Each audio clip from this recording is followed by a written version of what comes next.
Ben from Money Guided.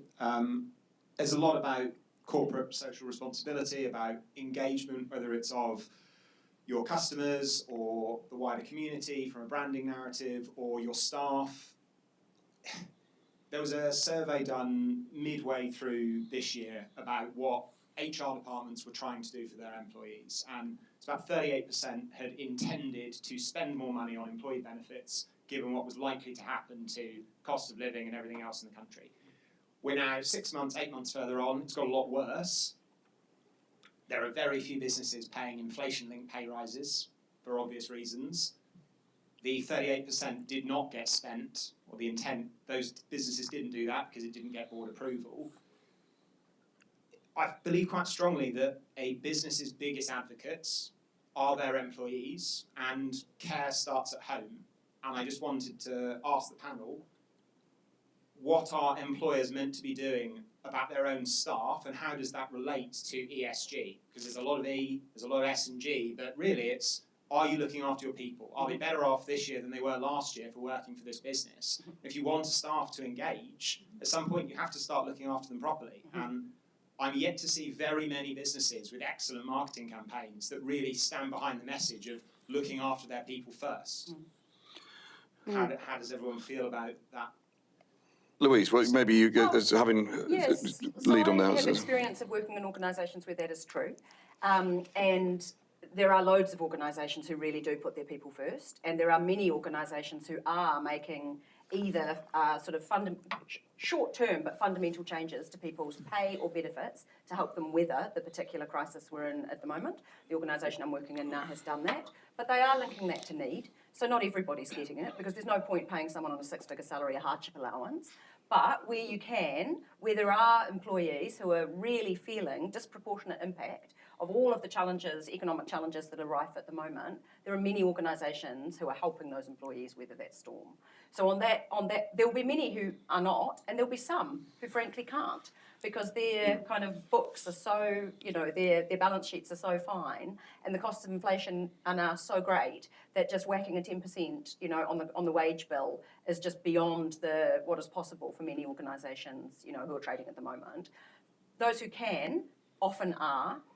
But you're right, there's a principle here, and responsible businesses with values-driven, employee-centric boards and exec teams, I think there's plenty of evidence that work is happening.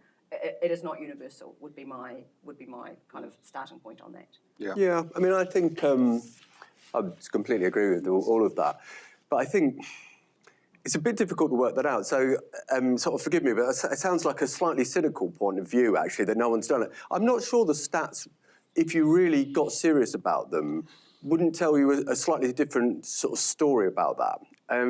So if you take, to a degree, what's happening in the economy and how Brexit's effect is masked by other things that are going on, a war in Ukraine and so on, I have got a bit of a sense that people waking up to being more responsive and responsible towards their staff is being positively masked by a skill shortage.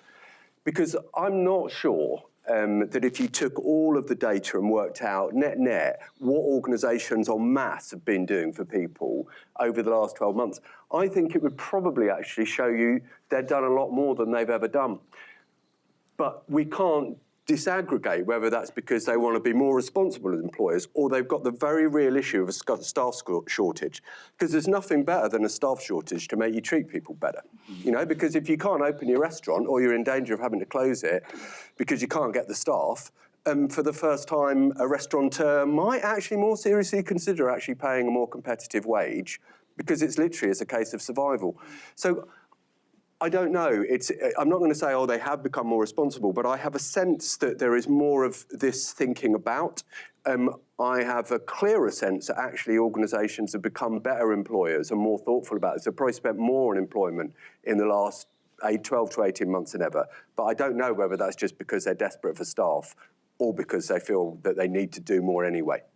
I've got a view on this as well, which is it the case that we in the City of London, in big offices like this, are a bit spoilt so that, we say to ourselves, oh, it's not just, our staff are not really interested in the money. They're not really chasing the money because they're not all flying off to the banks and the US firms.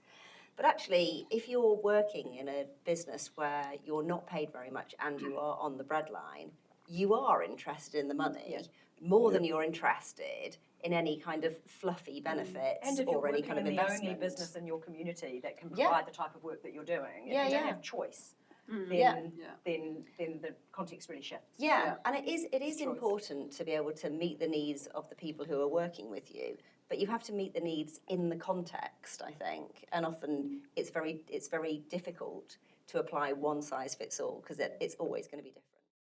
The Environmental Business Network is here to help all businesses adapt to and benefit from the very different economic and environmental futures we all face.